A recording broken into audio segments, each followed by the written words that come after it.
Welcome back to another episode of Kicked, your guide through the wacky, wild, and wonderful world of gaming on Kickstarter. I'm your host, Amy Elise Brighter, and we've got 3 new games to talk to you about this week, so without further ado, let's get started.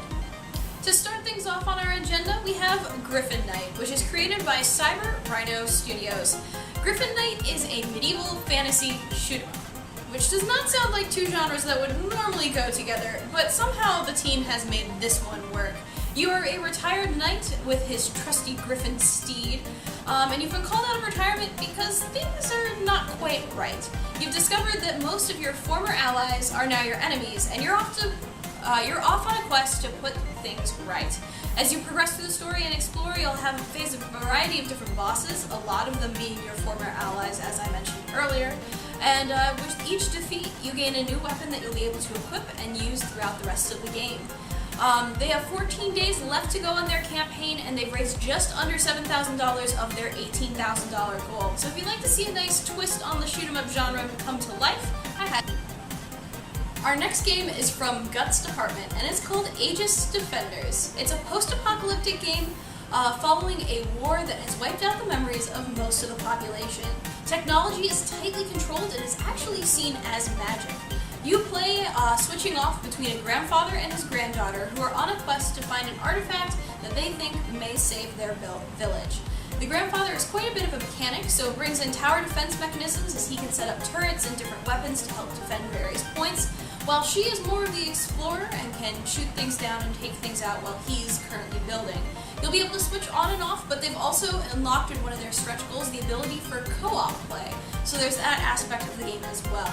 The team is also partnered up with the developers of Shovel Knight, and so in their Horde mode that they're creating, you'll be able to play as Shovel Knight himself. They have 17 days left on their campaign, and they've already raised $82,000, and their goal was only $65,000. So if you'd like to help them get some of their stretch goals that are still in the running, you can definitely go check them out. Our final game this week comes from a developer from my hometown neck of the woods back in Cleveland, Ohio. It's a stealth game called Turnover. And basically, you are an office worker stuck in the middle of a little bit of a hostile corporate takeover. So you've been at work one day and suddenly discover that everyone is now out to get you. Your goal was to make it out of the office alive without losing your life. There's quite a few bit of strategy as you're going to be dealing with guards as well as security turrets, dogs that will chase you down, a little bit of everything's going on here, but you've got about 30 levels to go through as you try to make it out alive.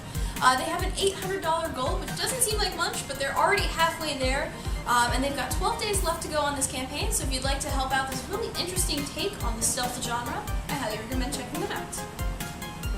Well, that's all I have for this week. If you'd like to donate to one of the campaigns I talked about this week, you can find all of the information in the description below. As always, if you liked something, please let me know what you thought, and maybe if you were inspired to help out one of these games this week, let me know in the comments below. As well, if you have a game you'd like to see me cover in the future, you can either leave a comment or find me on Twitter at @AEBrighter. I'd love to hear from you. Also, give my friends over at Invisible Gamer a look at as well. They're on Twitter, Facebook, and you can always check out our site at invisiblegamer.net if you would like to see some of the content we're putting out. Thanks for watching, and I'll see you next week.